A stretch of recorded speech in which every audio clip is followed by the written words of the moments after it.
Welcome back. We are going to start a new session, and this session will be interesting because we will be talking about the search and unemployment. So, in India we are facing the very high unemployment rate right now as reported by the newspapers, and it comes out that during this environment it will be good that if we talk about the unemployment model, how the search behavior plays very important role, and this is new addition to the macroeconomic literature. So, earlier we used to compare unemployment with inflation, but now we are looking into an environment where we will be seeing that with the change in technology, when we are trying to bring new technology into picture, then how the searching firms which are looking for the labor, the skilled labor, and how the skilled labor, when he or she is looking for job, when there is an interaction, then how the bargaining takes place between these two agents. If we talk about the bargaining, how we are, if we talk about bargaining, then bargaining will be in the form of how the from the demand side, how the firm is asking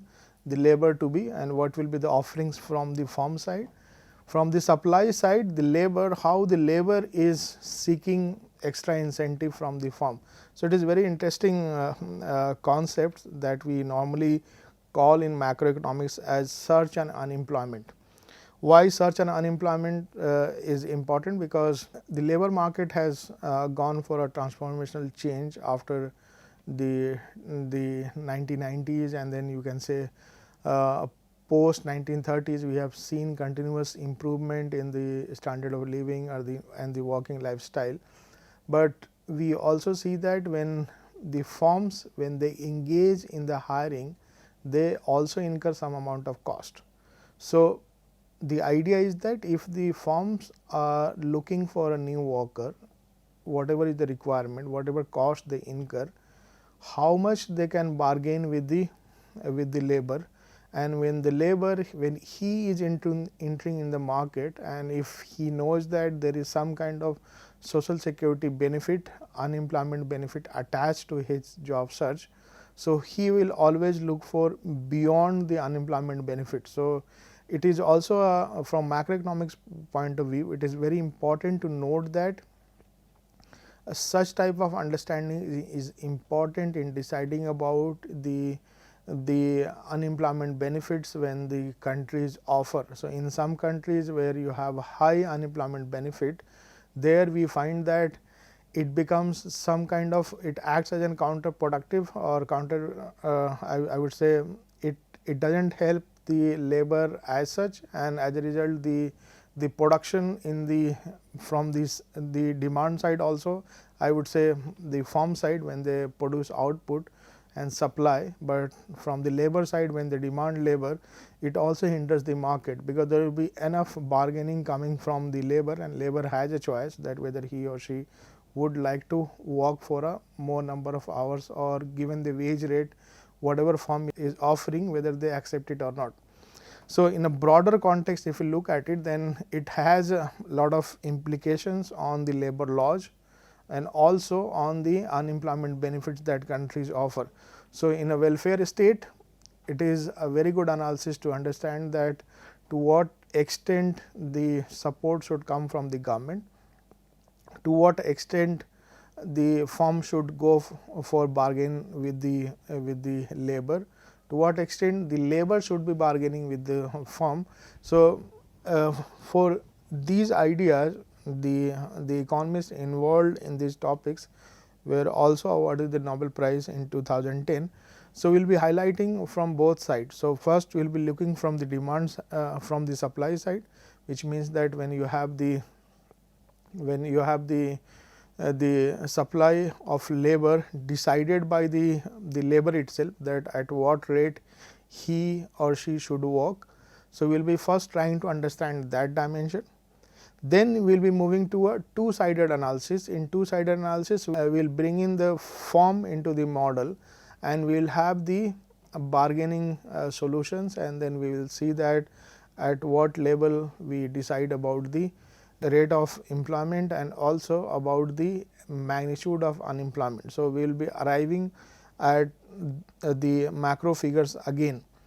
But for those of you who are new to this literature, you should know that this particular model is having a similar understanding like we had in one period model, where we are talking about that there is a labor and this labor has a choice that how many hours this labor should supply in the market and how many hours he should utilize that for leisure.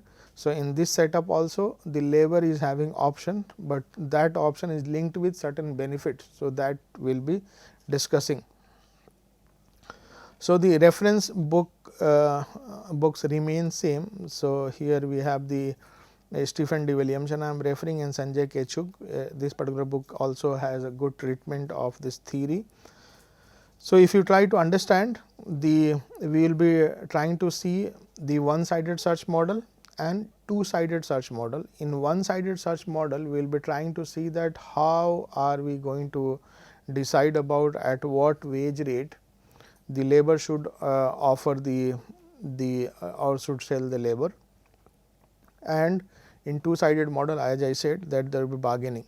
So, here the focus is on studying the behavior of an unemployed person searching for work. So, it means that we assume that there is a representative consumer who has some skills. Suppose he is university qualified person, he is looking for opportunity. So, he applies for jobs and then he starts getting interview calls, he attends those interview calls and then he finally gets the offer.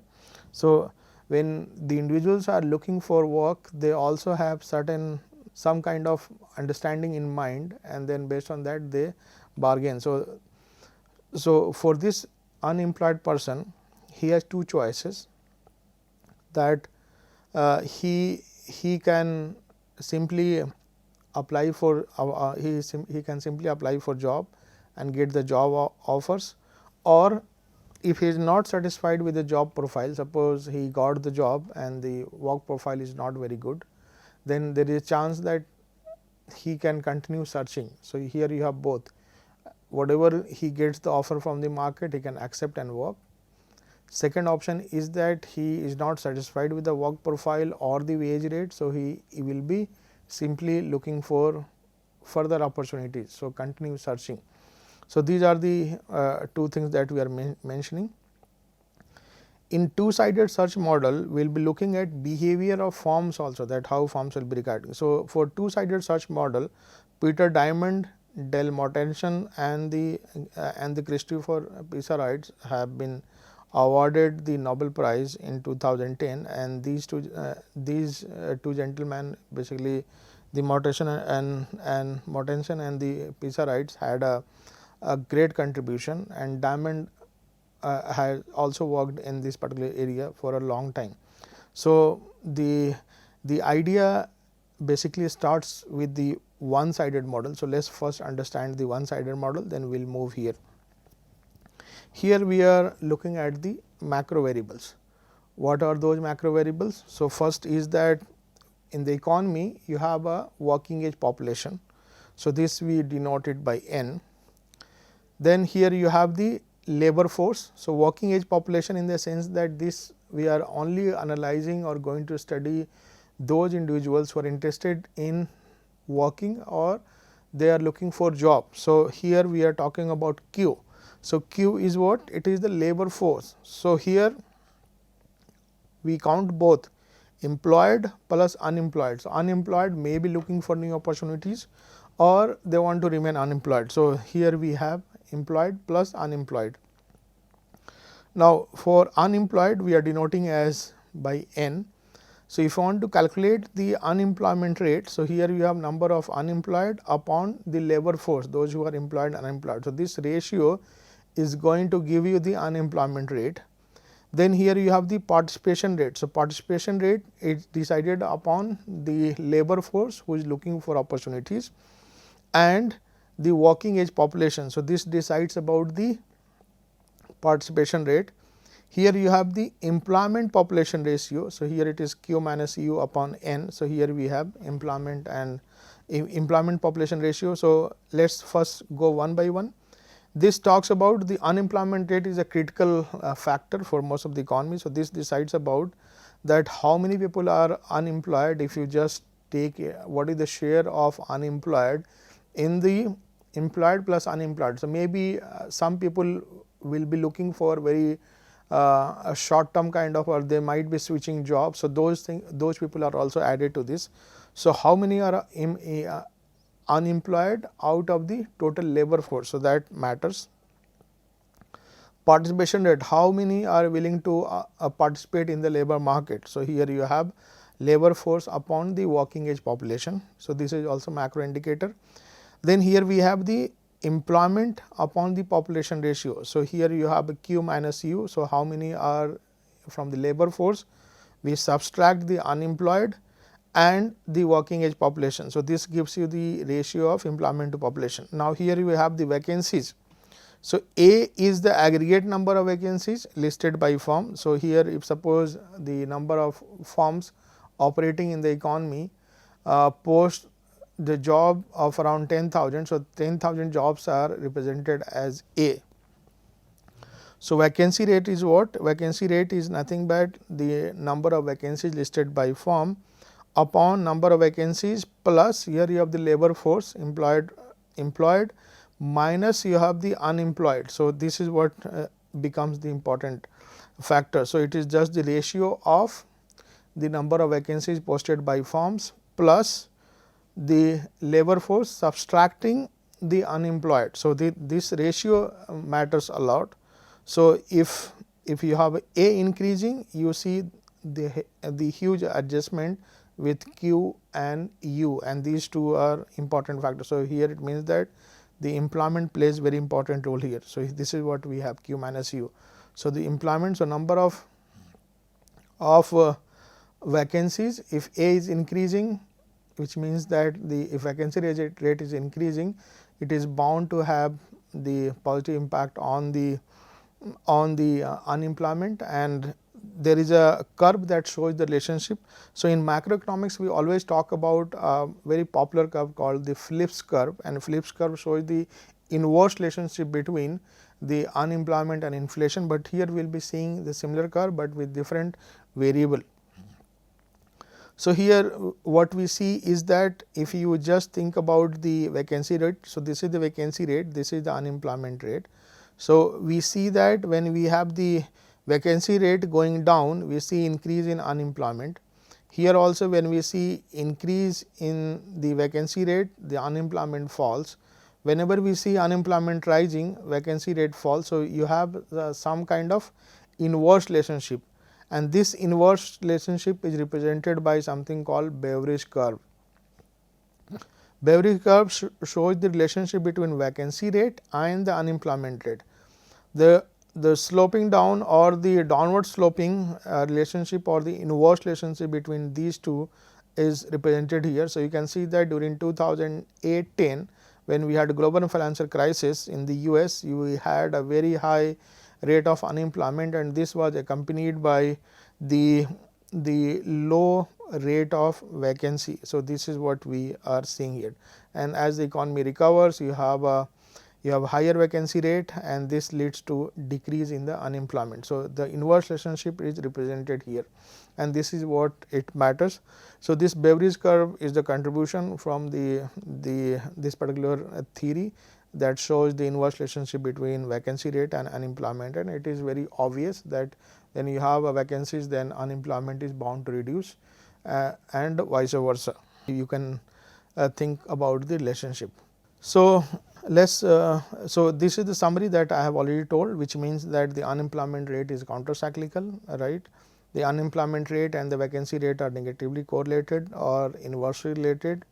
The Beveridge curve shifted out during the last recession, which means that it had when you see a very decline in the vacancy rate, you have the unemployment rate going up. So, this is what we mention about.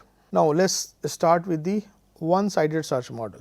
When I say one-sided search model, then what I have already explained, that this talks about the supply side of the model. So, here we focus on, we set the model first. So, here we are first going to see about we are going to talk about the unemployed worker. Here we are seeing that unemployed worker receives wage offer with probability P, which means that the wage rate that he is going to get from the job or whatever work he gets. His payoff is dependent upon the wage rate, and we assign the probability that this is the most likely scenario. The wage offer W either accepted or unemployed worker turns down the offer or continues to search. So, as in the previous slides we have already mentioned that this unemployed worker is having option that either he can accept the offer or continue looking for a new job. So, he should apply for a further opportunities and attend and complete the formalities. All workers are either employed or unemployed, right. Here those individuals, which means that I am talking about working age population. So, in working age population, some people may not be interested to work, right, and they may have the inheritance, so they may not be part of. So, though the portion of population who is part of the labor force, we are considering about that, and this model is applicable to that population. So, here we have the scenario that if the worker is going to work, right, then he gets the wage rate, which means that this is the value that this representative. So, this is the value of the employment. So, if he gets employment, then he will get the wage rate. Now, here the separation rate is the rate at which the workers are getting out of the job. So, if the separation rate is increasing, it means that more people are unemployed. So, if this particular worker is getting employed, it means that it is decreasing the separation rate, means people are now connecting to the job. Separation means the separation from work to the labor. So, if labor is experiencing higher separation rate, it means that this labor market is having high attrition, you can say.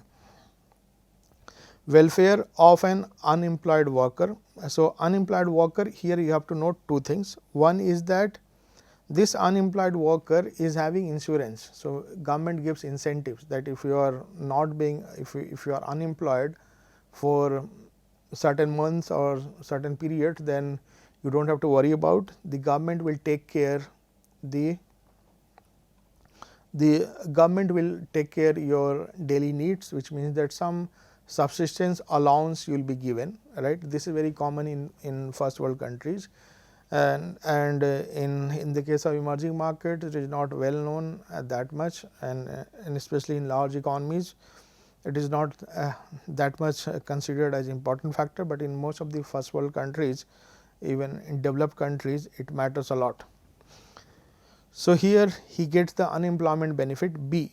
In case of India, you can link it with the rural employment schemes, where the individuals are given opportunities that they will be their employment will be insured for certain number of wage, for certain number of days at certain rate or certain level of wage. So, you can think about the employment guarantee schemes under which people are, when they are not involved in farm activities, then they are given employment at certain wage rate.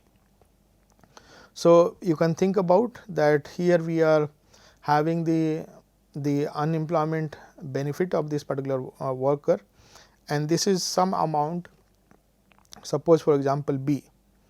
Now, the so here when we talk about the P, which means that the frequency with which the unemployed worker receives job offer. So, anyway we have already discussed it. So, here the most important factor to look at is that if he is going to work, he gets the W wage rate. If he is unemployed, then he is having the unemployment benefit of B, and P is the probability that he gets employed. Now, here we use the term called reservation wage. Reservation wage is the wage at below which the labor will not accept the job. So, if the company is offering a job offer or the wage rate, then this representative consumer is not going to accept the wage rate until unless it is above the reservation wage.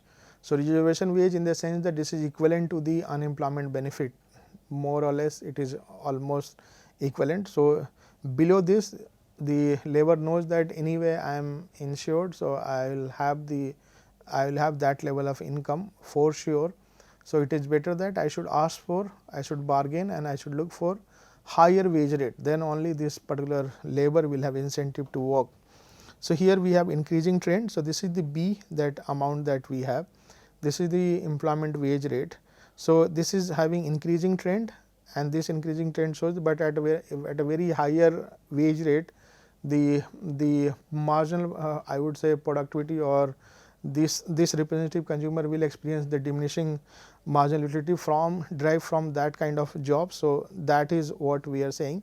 We can also link it with the previous exercise one period model, in that we had assumed that at a very high wage rate there are high chances that labor will opt for leisure and he would not like to work, and this is what it shows about. The unemployed worker turns down jobs with W less than W star less than. So, which means that if W star is the reservation wage, so if the W star is greater than wage rate being offered by the firm. So, if this is the reservation rate and if it is greater than the wage rate offered by the firm, he does not accept, he turns down the request, but he accepts the job offer only when he is having the W greater than W stars, then only he will be accepting. So, this W star becomes the equilibrium I would say wage rate for this particular labor who is looking for employment, given the benefit, unemployment benefit that this particular labor has. So, here we are seeing the x axis as wage. Now, when we have the increase in unemployment benefit, then this is going to have impact on the wage rate also. So, here what we see is that if we have the increase in B, so I am talking about this B increase. If you have a B increase here, right. So, here you have the unemployment insurance benefit B.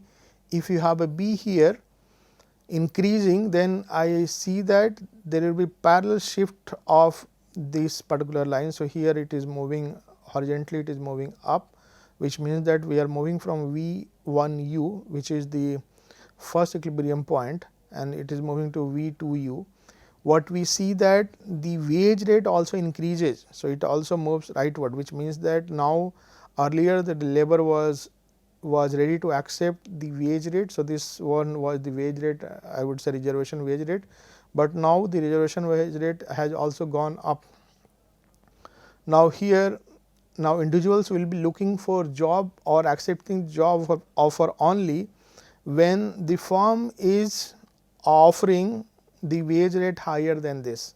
So, in turn what it means that if the government is continuously increasing. So, let us understand the macro picture. So, here the idea is that if the government is continuously increasing the unemployment benefit, then in turn what happens that this is going to have a very, I would say, adverse impact on the labor market, because for the firm it will be very difficult to hire, because labor will be simply looking for very high wage rate that may not be available for these workers immediately, which means that these people are again dependent upon more unemployment benefits. It creates extra burden on the taxpayers, because taxpayers are financing these unemployment benefits. In most of the countries it is the tax paid.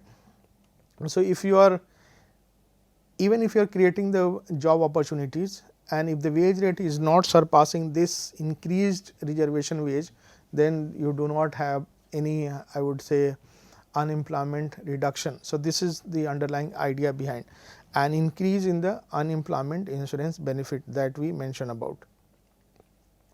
Here you have the determining the unemployment rate in the one sided period. So, here you have the, suppose I mentioned about HW as the fraction of workers. So, once I have the HW as a fraction of worker receiving a wage offer greater than W, then this is what we have the.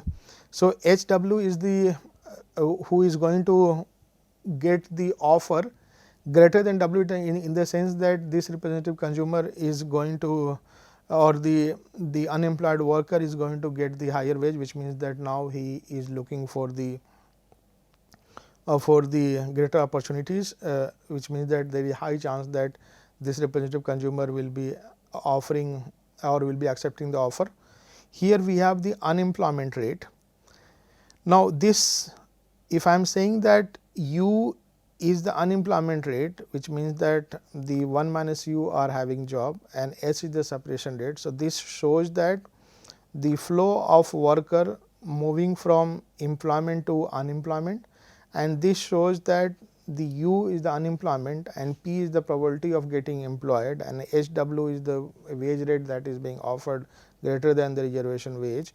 So, this shows that the individual moving from unemployment to employment. So, the right hand side is the indicator that shows that how many individuals are moving from employment are moving from unemployment to employment, and here it shows that the individuals are moving from the employment to unemployment, because if u is the unemployed worker, then 1 minus u gets the job and he is in job, s is the separation rate. So, here it shows. So, the when we are going to determine about what is the extent of unemployment in the economy in one sided such model, then this is what we get.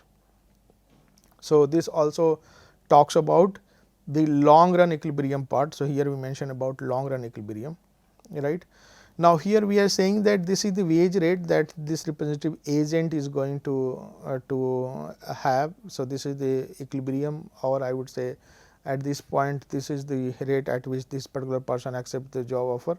If he is offered being greater than this, then he accept, otherwise he will not. So, if this is the equilibrium, then and the intersection of this, the individuals moving from employment to unemployment to individuals moving from unemployment to employment, this determines the level of employment in the economy. So, this is the employment, you have x axis.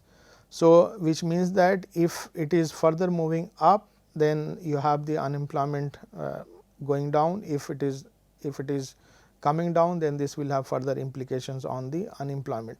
So, basically the intersection of these two determine I would say determines the unemployment in the economy, given the one sided side of the understanding of the labor that we have.